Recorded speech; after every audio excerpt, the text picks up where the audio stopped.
최근에, 제가 지난주 한 3주 전에 오셨던 그 성도님 집에, 방문을 했습니다. 제가 기도하고 하나님 만나게 해달라고 딱 방문을 했는데, 문을 열어주시더라고요. 그래서 집에 들어가서 그분하고 얘기를 했는데, 그분이 뇌수술을 2번을 하고, 위암수술을 2번을 했더라고요. 보통 사람들은 1번 하기도 힘든데 수술을 4번이나 하고 13년에 걸쳐서 이 항암 치료를 하시고 최근까지 이 항암 치료를 하셨더라고요. 그런데 이제 계속 이상이, 그래도 수술을 계속 하고 별 이상이 없었는데 이 뇌 쪽에 좀 이상이 생겨가지고 이 걸음을 제대로 못 걸으셔요. 그래서 제가 자꾸 부탁을 드리면서 다른 건 다 약으로 안 돼도 의학으로 안 되는 것은 분명히 하나님이 하실 수 있습니다. 우리 성도님 하나님 한번 믿어보세요. 하나님 한번 믿어보시면 하나님이 고치실 수 있습니다. 그렇게 제가 말씀을 드렸어요. 근데 사실을 보면 의사가 사실 치료를 못해요. 왜냐하면 CT를 찍어도 MRI 찍어도 이상이 나오질 않는데요. 머리에는 아무 이상이 없다는 거예요. 이상 부위가 어느 부위라는 것을 발견조차 못한다는 거예요. 그런데 손의 이상은 있을 거다라고 얘기를 합니다. 왜냐하면 손해가 운동신경이나 말하는 거나 이런 거에 그런 거를 주관하고 있기 때문에 분명히 손에 이상이 있을 건데 의사들이 한결같이 삼성의료원도 그렇고 아주대도 그렇고 MRI를 찍고 해도 원인이 없다는 거예요. 그래서 제가 부탁을 드렸어요. 예수님 믿으시면 예수님이 이제 의학으로 안 되니까 예수님이 고쳐줄 수 있습니다. 저는 그걸 믿습니다. 왜냐하면 제가 지금까지 목회자로 전도사로 목사로 이렇게 해오면서 하나님이 기적을 일으키는 것을 많이 봤어요. 실제로 어떤 집사님은 이 허리 쪽에 이 암세포가 있어가지고 삼성의료원에서 수술 날짜가 잡혀서 그 삼성의료원에 갔는데 바로 지난 이 부목사 했던 교회에서 예배 드리고 그리고 실제로 그 삼성의료원에 갔어요. 갔더니 이제 주일날 당연히 이제 저는 이제 수술을 한 월요일쯤 하겠다라고 생각을 하고 있는데 주일날 금요일날 그 삼성의료원에 갔는데 주일날 교회에 계신 거예요. 깜짝 놀라가지고 아니 집사님 어떻게 된 겁니까? 삼성의료원에 수술하러 가시지 않았습니까? 라고 하니까 그 집사님이 하시는 말씀이 목사님 기적이 일어났어요. 왜요? 했더니 삼성의료원에 들어가서 수술을 하려고 다시 사진을 찍었는데 이제 수술 부위 찾으려고 더 정확하게 하려고 다시 사진을 이 MRI를 찍었는데 하나도 안 남았더래요. 다 사라졌다는 거예요. 의사도 깜짝 놀라가지고 2개 사진을 비교하면서 아니 여기 분명히 있었는데 여기 없어졌대요. 사람은 할 수 없지만 하나님은 하실 수 있습니다 라고 제가 그분에게 부탁을 드렸는데 또 문자가 왔어요. 아침에 목사님 데리러 오지 마세요. 그런데 오늘 보니까 그 성도님 대신에 우리 집사님 아들을 보내주셨어요. 할렐루야. 제가 집사님 아들한테도 교회 나오시면 하나님이 고치십니다 했는데 그 말씀 믿고 나오셨어요. 저는 고치실 줄 믿습니다. 여러분 어렸을 때는요 되고 싶은 것이 많습니다. 그래서 저희 아들이 아니라 저희 딸을 보니까 너 뭐 되고 싶냐라고 할 때 물을 때마다 막 바뀌어요. 배우가 되고 싶다고 하고 또 물어보면 가수가 되고 싶다고 하고 또 물어보면 요리사가 되고 싶다고 하고 또 물어보면 나 의사가 되고 싶어요. 그리고 또 물어보면 또 간호사가 되고 싶다고 그래요. 그런데 이제 이것이 초등학교에 올라가면 좀 줄어듭니다. 왜냐면 자기의 얼굴을 알거든요. 내가 배우할 얼굴이 아니고 또 내가 가수할 정도로 노래를 잘 부르는 사람도 아니다라는 것을 알기 시작합니다. 그런데 이제 중학교에 올라가면요 또 한 가지를 배워요. 아, 내가 공부를 그렇게 잘하는 사람이 아니구나. 그걸 깨달아요. 그다음 고등학교에 딱 가잖아요. 그러면 고등학교 1학년 때는 내가 무슨 과를 가야지라고 생각을 합니다. 그런데 고등학교 3학년 딱 되면 이제 성적에 맞춰야지. 어디지? 우리 이 금요기도회 때 와서 반주해주는 우리 청년들 있잖아요. 고등학교 3학년인데 한 친구한테 너 원서 어디 썼냐? 그랬더니 대학만 안 돼. 과는 어디 썼는지 모르겠대요.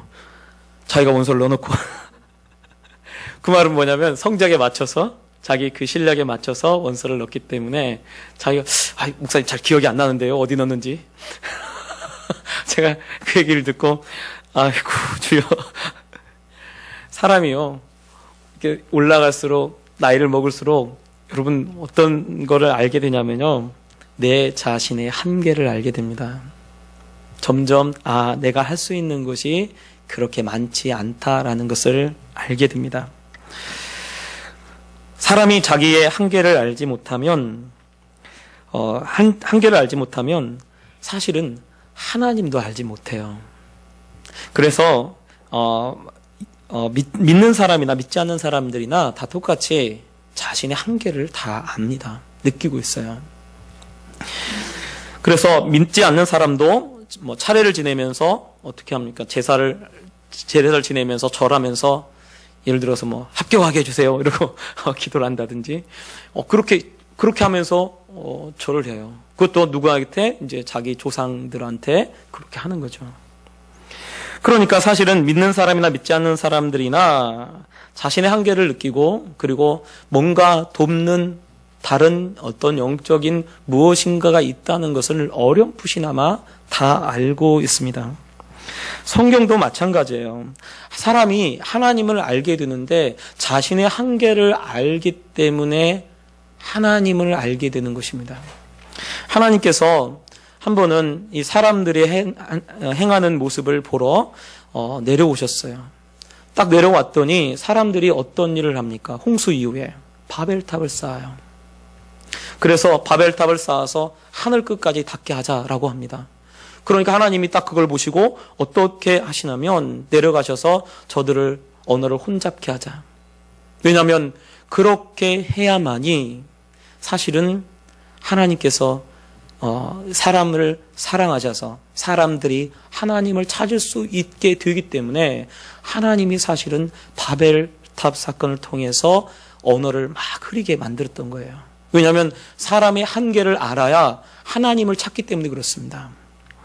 여러분, 사람이 굉장히 능력이 많은 것처럼 보이지만 정말로 힘이 없습니다. 그래서요, 우리도요, 아마 그분도 보니까 운동을 되게 좋아했더라고요. 그래서 몸이 아프니까 그 전까지, 작년까지 테니스도 치고, 배드민턴도 치고, 다른 여러 운동들을 막 했더라고요. 그런데 몸이 딱 아프니까 갑자기 중심을 잡지 못하니까 아무것도 못 한다는 거예요.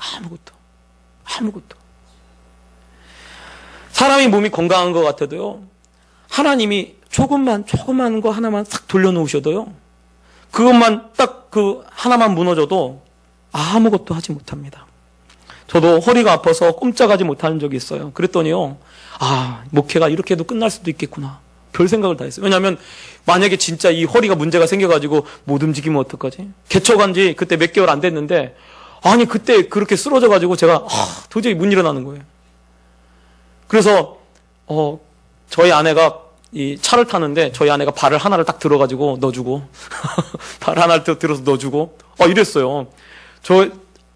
그걸 이제 그때 마침 저희 장모님이 오셔서 그걸 봤는데 내가 얼마나 참 미안하든지 젊은 사위가 갑자기 다리를 하나 들어가지고 아내가 들어서 이렇게 넣고 다리를 하나 들어서 넣고 이래보세요.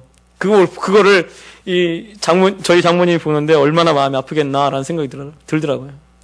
그래서 다시 기도해서 하나님, 나 좀 살려달라고. 내가 정말 다시 좀 살려주시면 나 정말 좋은 목사 되겠습니다. 하나님께 그렇게 기도했어요. 여러분, 내가 약한 사람이라는 것을 아는 것이 여러분 신앙의 출발점입니다. 내가 정말 연약하고 내가 얼마나 부족한지를 아는 것, 그것 자체가 신앙의 시작입니다. 이것을 우리가 알도록 깨닫도록 하기 위해서 하나님이 모든 것을 행하시는 거예요. 오늘 말씀을 보면 예수님이 제자들에게 모든 말씀을 마쳤습니다. 16장까지. 이제 마지막 날 밤에 이제 모든 할 수 있는 모든 말씀들을 다 마치시고, 그리고 오늘 말씀에 예수님이 기도하기 시작합니다. 그런데 17장 1절에 보면 이렇게 말씀이 시작해요. 예수께서 이 말씀을 하시고 눈을 들어 하늘을 우러러 이르시되 아버지여 라고 기도를 시작합니다. 보면 오늘 말씀에 보면 왜 예수님께서 하나님 아버지께 기도하는데 하늘을 우러러 보기 시작합니다. 저는요, 이 말씀을 보면서 조금 이상하다. 왜? 왜냐하면 여러분, 하나님은 하늘에만 계십니까? 예수님이 더 잘하실 거예요. 예수님이 그 16장에 뭐라고 되어 있냐면, 예수님이 내가 혼자 있는 것이 아니라 아버지께서 나와 함께 계신다라고 말씀하셔요. 내가 십자가를 지러 가는 그 길이 마치 사람들이 볼 때는 혼자 있는 것처럼 보이지만 하나님이 나와 지금 함께하고 계시다라고 말씀하십니다. 그러면 하나님이 지금 나와 함께 하신 거예요. 하늘에만 계신 게 아니고 지금 예수님과 함께하고 계십니다. 또 성령으로도 함께하고 계십니다. 그런데 예수님이 하늘을 우러러서 하늘을 바라보면서 하나님 아버지께 기도하기 시작합니다. 이것은 바로 무엇을 말하는 것이냐면, 예수님이 바로 하늘에 계신 하나님을 항상 기억하고 하늘 아래에 자신이 있다라고 여기고 있다는 것을 보여주는 거죠. 즉 하나님 앞에서, 하나님 아버지 앞에서 정말 자기 자신을 겸손하게 낮춰서 기도하고 있다는 거예요. 여러분, 예수님은 하나님의 아들이셨습니다. 예수님은 또한 능력이 있었어요. 그리고 예수님이 말씀하시면 12영도 더 되는, 12 군단도 더 되는 그러한 천사들이 내려올 수 있는 권세도 가지고 계셨습니다. 우리 사람처럼 인간의 한계가 있는 것이 아니고 예수님은 한계가 없으셨어요. 무리를 걷기도 하셨어요. 귀신도 쫓아내셨어요. 병든 자도 고치셨어요. 문둥병자도 낫게 하셨어요. 안진뱅이도 일으키셨어요. 눈의 소경도 눈을 뜨게 하셨습니다. 예수님이 원하고 바라는 모든 것을 다 하실 수 있는 분이에요. 그렇다면 사실은 모든 것이 가능하기 때문에 기도하지 않을 수도 있죠. 왜? 그렇게 하지 않아도 예수님은 하나님이시기 때문에 모든 것을 다 하실 수 있습니다. 그런데 오늘 말씀에 예수님이 기도를 시작하는데 기도 시작하면서 눈을 들어서 하늘을 바라보고 있습니다. 이것은 예수님이 항상 하나님 앞에서 자신을 낮추시고 자신을 정말 하나님과 동등됨을 취할 곳으로 여기지 아니하시고, 그리고 하나님 앞에 자기를 겸손하게 낮췄다는 것을 보여주고 있습니다. 빌립보서 2장 5절에는 사도 바울이 너희 안에 이 마음을 품으라 곧 그리스도 예수의 마음이니 라고 말씀합니다. 예수님은 항상 하나님과 동등한 위치에 있었음에도 불구하고 자기 자신을 낮춰서 아버지께 항상 그렇게 기도하십니다. 여러분, 우리도 예수님처럼 항상 하늘을 의식하고 살아가야 될 줄 믿습니다. 우리가 하늘을 항상 의식하고 사는 것, 그것이 진짜 겸손이에요. 그래서 겸손은 휴밀리티라고 되어 있는데, 이 라틴어 휴머스에서 나왔다고 해요. 휴머스. 그럼 휴머스, 라틴어 휴머스라고 하는 이 라틴어의 뜻이 뭐냐면 흙입니다. 흙. 겸손이 흙이래요. 흙. 아담도 흙입니다. 그런데 겸손이란 단어도 흙에서 나왔어요. 여러분, 흙은 어떻습니까? 흙은요, 항상 사람들의 발 밑에 있습니다. 산 위에 올라가도 산 위에 있는 흙이라 할지라도 항상 그 흙은 하늘 밑에 있고 발 밑에 있는 거예요. 우리가 아담이라고 하는 이 단어, 즉 사람이라고 하는 이 단어의 자체에 흙이라고 하는 것이 들어가 있습니다. 그런 뜻을 가지고 있어요. 그 말은 뭐냐면 정말 사람이, 진짜 사람이 어떤 사람인 것을 어떤 사람이 진짜 사람이냐면 하늘 아래 있다는 것을 깨닫는 것이 진짜 사람입니다. 그래서요, 예수님도 하나님과 동등됨을 취할 것으로 여기지 아니하시고 자기를 낮춰서, 스스로 낮춰서 종의 형체를 가지고, 그리고 오늘 말씀에 하늘을 우러러서 하나님 앞에 기도할 이유가 없어요. 그냥 고개 숙이고 기도하셔도 됩니다. 그런데 그럼에도 불구하고 항상 하늘을 의식하고 하늘을 바라보고 하나님께 기도하고 있었다는 거예요.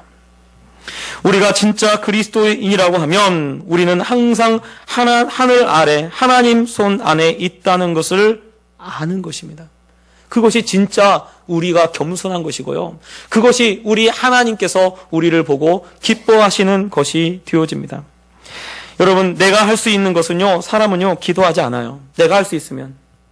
그런데 사람들이 기도하는 것은 대부분 무엇 때문에 기도하냐면요, 내가 할 수 없는 것을 기도합니다. 그래서 내가 할 수 없는 것을 기도하는 것, 즉 기도하는 그 사람이 진짜 겸손한 사람이 되어집니다. 오늘 예수님도 기도하지 않아도 되셔요. 왜? 하나님이니까. 그런데 예수님도 지금 제자들에게 기도의 본을 보이시기 위해서, 기도를 어떻게 하는 것을 보여주시기 위해서 그대로 기도하는 모습을 보여주고 있는 것입니다. 여러분, 우리의 연약함을 안다면 겸손으로 나아가시기 바랍니다. 우리가 겸손해서 하나님 앞에 나아갈 때 하나님은 우리의 기도에 응답하시는 것입니다. 우리가 너무나 부족하고 연약함을 알면 알수록 여러분 더 기도해야 되지 않겠습니까? 내 힘으로 정말 할 수 있다고 여긴다면 아마 기도하지 않을 거예요. 내 힘으로 할 수 없다고 여기는 것 자체가 그것이 겸손이고 그것이 하나님께서 우리에게 기뻐하는 것인 줄 여러분 깨달으시길 바랍니다. 또 오늘 말씀에 보면 예수님의 기도가 첫 번째 이렇게 등장을 하는데 아버지여 때가 이르렀사오니 라고 말씀합니다. 이때는 바로 무슨 때냐면 예수님이 이제 곧 십자가에 달려서 돌아가시는 때, 즉 예수님의 죽으심을 말씀하고 있습니다. 그런데 예수님께서 십자가에 돌아가실 때가 왔는데 이제 그날 밤에 붙잡혀서 십자가에 달려서 그 다음날 십자가에 달려서 돌아가시는 거예요. 그날 밤에 붙잡혀서 그 다음날 바로 십자가에 달려서 돌아가십니다. 그러니까 사실은 이제 이 유대인들의 시간으로는 저녁이 첫날이고 저녁이 하루의 시작이고 그 다음날 저녁이 이제 그 다음날이 되니까 사실은 하루 동안에 예수님이 지금 이 말씀을 하시고 이 말씀하시는 그날에 유대인들 시각으로 그날에 예수님이 돌아가시는 거예요. 그런데 예수님이 무엇을 위해서 기도하냐면 여기 말씀해 보면 이 아들을 때가 이르렀사오니 아들을 영화롭게 하사라고 되어 있습니다. 영화롭게 하사. 영화롭게 하사라고 하는 뜻이 무엇이냐면 영광스럽게 하사 이런 뜻이에요. 영광스럽게 하사.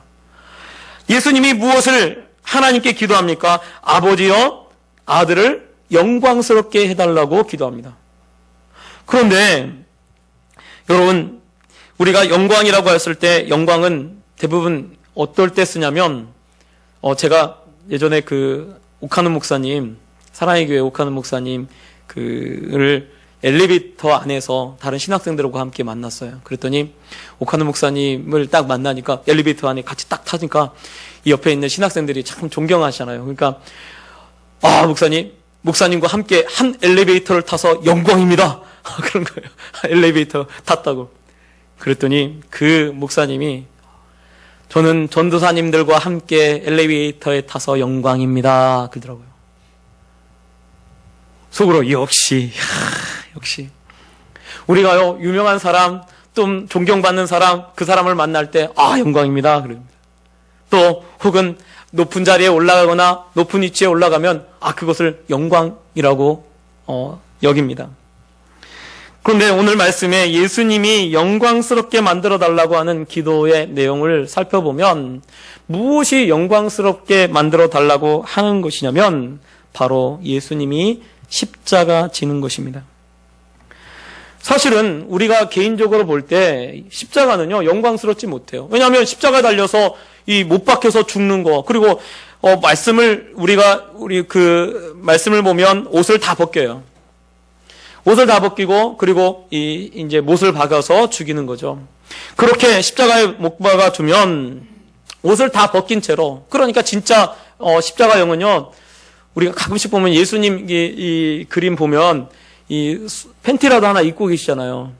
근데 원래는 속옷도 하나도 없는 거예요. 다 벗겨놓고, 그리고 십자가에 다 매달아 놓기 때문에 굉장히 수치스럽고 부끄러운 거예요.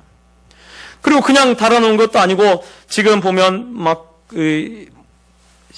이 가시면류관도 쓰게 하고, 그리고 이 못 받고, 그리고 몸이 힘이 빠져서 그렇게 죽게 되는 그것이 바로 십자가형입니다. 사람들이 볼 때 그것은 1년에 2명 내지 3명을 흉악범을 처리하는 그런 것이 십자가예요. 그런데 예수님이 오늘 말씀에 나를 영광스럽게 해달라고, 영광스럽게 만들어달라고 하는 것이 무엇입니까? 바로 십자가입니다. 우리는요, 사람들이 생각하는 영광을 하나님도 영광이라고 생각하는 줄 알고 있어요. 사람들이 생각하는 영광은 십자가를 지는 것이 영광이라고 생각하지 않습니다. 오히려 높은 자리에 올라가고, 높은 위치에 올라가고, 그리고 많은 사람들에게 존경을 받고 부러움을 받는 것을 영광이라고 생각합니다. 그런데 예수님은 그것을 영광이라고 하지 않았어요. 무엇이 영광이냐면 십자가 지고 많은 사람들을 섬기고 많은 사람들의 대성물로 자기 생명을 주는 그것을 바로 영광이라고 말씀하고 있습니다. 하나님의 영광과 사람의 영광의 기준 자체가 다른 거예요. 여러분, 하나님이 우리의 삶을 평가할 때 하나님이 무엇으로 우리의 삶을 평가하겠습니까? 우리가 만약에 높은 위치에 올라가고 대통령을 하고 그렇게 높은 위치에 올라가서, 높은 지위에 올라가서 그것이 만약에 영광이라면 아마 우리 열심히 올라가려고 애써야 돼요. 그런데 그게 영광이 아닙니다. 하나님이 그걸 평가하는 것이 아니라 네가 얼마나 섬겼느냐, 네가 얼마나 십자가 졌느냐, 네가 얼마나 정말 다른 사람들의 종이 되었느냐, 그것을 하나님이 판단의 기준으로 세우신다는 거예요. 한 번은 제자들이 요한과 야고보가 자기 어머니와 함께 와서, 어머니, 우리 예수님께 이름 부탁해 주세요. 뭔데? 하나는 주의 우편에, 하나는 주의 좌편에 앉게 해달라고. 주님 나라 왔을 때.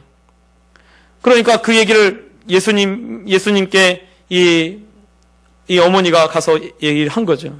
그랬더니 예수님이 그랬죠. 너희가 구하는 것을 너희가 알지 못한다 라고 하시면서, 누구든지 으뜸이 되고자 하는 자는 모든 사람의 종이 되어야 한다라고 말씀합니다.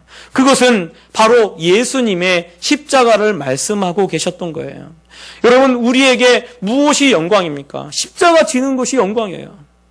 그런데 오늘날 많은 사람들이 그거를 영광으로 생각하지 않아요. 고난이라고 생각하고 어려움이라고 생각해요. 그런데 교회가 십자가 지지 않으면 누가 십자가를 지겠습니까?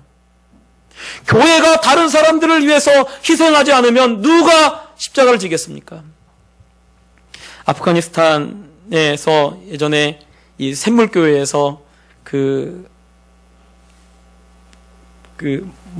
단기 선교 갔던 팀이 있었어요. 근데 이렇게 붙잡혔잖아요. 붙잡혀서 거기서 2명인가가 죽었습니다. 목사님 한 분하고 그다음에 한 청년 하나가 죽었어요. 그런데 실제로 그 목사님을 왜 죽였냐고 물어보니까 이 탈레반 그 사람들이 예수님 믿기 때문에 예수님 믿는 목사라서 죽였다는 거예요. 총알을 한 발만 쏴서 죽인 게 아니고 10발을 쏴서 죽였더라고요. 근데 이제 나중에 거기서 이 나이 많으신 전도사님이 사셨어요. 전도사님이. 근데 서로 이제 분명히 이제 목사님이 거기서 목사님이 그러더래요. 그 사람들 모인 데서 분명히 이 중에 누구는 죽을 겁니다. 죽을 건데 여러분 걱정하지 마십시오. 제가 죽겠습니다. 제가 먼저 죽겠습니다. 분명히 본보기로 한 사람을 죽일 건데 협상을 해야 하니까 그럼 제가 죽겠습니다. 그 목사님이 그런 거예요. 그랬더니 전도사님이 나이가 많으셨어요. 그 전도사님이 아니 목사님 저는 많이 살았습니다. 제가 죽겠습니다. 그렇게 얘기를 하니까 그 옆에서 목사님이 그러더래요. 아니, 감히 전도사가 목사의 앞길을 가로막냐고. 목사가 먼저 죽는 거지 어떻게 전도사가 먼저 죽냐고.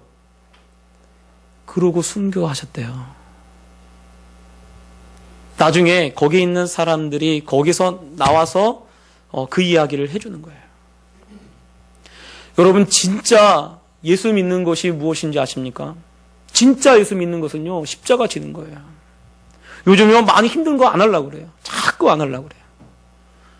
그런데 십자가 지는 것이, 주님이 그것이 바로 영광이다라고 말씀하셨어요. 그래서 나를 영광스럽게 해달라고 하는 것이 무엇이냐면 바로 십자가를 온전히 지을 수 있도록 해달라고 하나님 아버지께 예수님이 그렇게 기도하고 있는 것입니다. 하나님께서 우리에게 왜 여러 직분을 맡기고 왜 여러 가지 일들을 맡깁니까? 그것은요, 바로 사실은 우리를 하나님께서 영광스럽게 하시기 위해서 그렇게 하시는 거예요.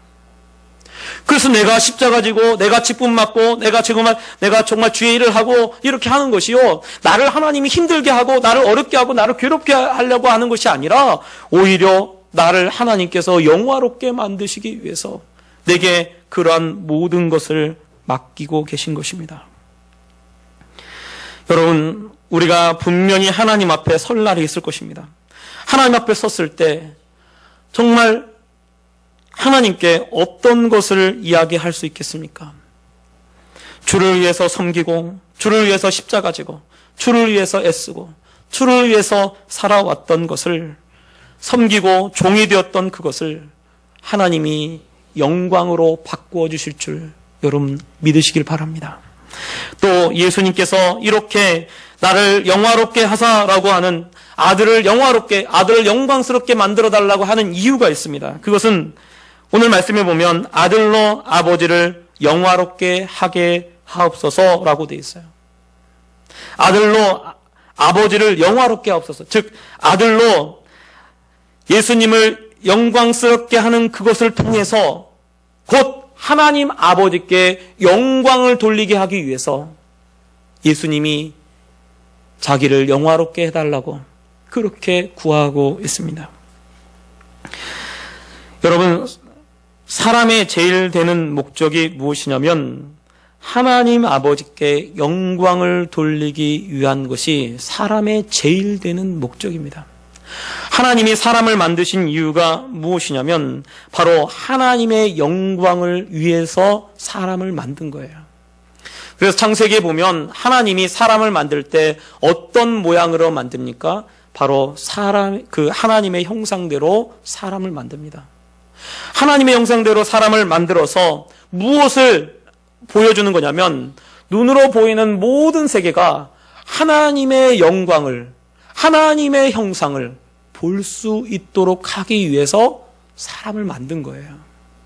나무도 풀도 동물도 모든 짐승들도 다 하나님의 영광이 하나님이 어떤 분이고 어떤 모습이고 어떤 정말 그런 영광을 가지고 있는지를 보기 위해서 사람을 하나님의 형상대로 만든 거예요. 그래서 사람을 만든 목적 자체가 무엇이냐면 바로 하나님 아버지께 영광을 돌리기 위해서 우리를 만든 것입니다. 그래서 우리가요, 지금 이 땅에 존재하는 이유와 목적이 무엇이냐면 바로 하나님의 영광을 위해서 우리가 이 땅에 존재하고 있는 겁니다. 우리는 하나님의 영광을 위해서 만들어진 사람들입니다. 예수님도 그것을 아시기 때문에 아들을 영화롭게 해서 곧 하나님 아버지께 영광을 돌리게 해달라고 기도하고 있습니다. 여러분, 하나님께서 우리를 하나님의 영광을 위해서 만들었기 때문에 우리가 정말 하나님의 영광을 위해서 살지 않는다면 우리는 후회하는 인생을 살게 됩니다. 많은 죽음 앞에 선 사람들이 후회하는 삶을 삽니다. 왜 후회하겠습니까? 바로 하나님의 영광을 위해서 살지 못했던 것을 후회하고 살아갑니다. 누가복음 16장에 보면 이 부자가 후회하죠. 부자는 이 땅에 살면서 굉장히 풍요롭게 또 아마 행복하게 살았을 거예요. 그런데 그가 풍요롭게 행복하게 살았지만 그 물질을 가지고 자신을 위해서만 살았습니다. 그렇기 때문에 그가 죽음을 맞이했을 때 그는 음부에서 불꽃 가운데 고통 중에 눈을 들어 아브라함 품에 있는 나사로를 보며 부러워할 수밖에 없었어요. 그리고 거기에 죽은 자의 후회가 나오고 있습니다. 제발 이런 곳이 있다는 것을 알려줘서 그 다른 내 형제들에게 이곳에 오지 않도록, 아마 그 부자의 형제들도 어쩌면 부자였을지 모르겠어요. 그 사람들에게 이런 곳에 있다는 것을 알고 이런 곳에 오지 않도록 해달라고 그렇게 부탁을 하고 있습니다. 여러분, 우리가 우리 자신의 유익을 위해서 산다면 그것처럼 어리석은 것이 없습니다. 정말 그리스도인이라면 하나님의 영광을 위해서 살아가야 될 줄 믿습니다. 자신의 이익과 자신의 유익을 위해서 내게 도움이 되는 것만을 위해서 살아간다면 그것은 어리석은 삶이 되어집니다. 그리고 내가 이 땅에 태어난 목적대로 이루어지지 않게 되어지는 것입니다. 여러분, 우리는요, 하나님의 영광을 위해서 존재하는 것입니다. 그렇다면 오늘도 하나님을 의식하시기 바랍니다. 저 하늘을 의식하고 살아가시기 바랍니다. 또 하나님이 나에게 정말 영화롭게 하는 것이 바로 십자가를 지고 힘들고 어렵지만 그 십자가를 지고 가는 것이 곧 나를 영화롭게 하는 것인 줄 깨달으시길 바라고, 또 더욱더 내게 주어진 그 일을 통해서 하나님께 영광 돌리기 위해서 애쓰시고 노력하는 그런 우리 성도님들 되시길 예수님 부탁드립니다. 기도하겠습니다. 여러분, 이 시간에 기도할 때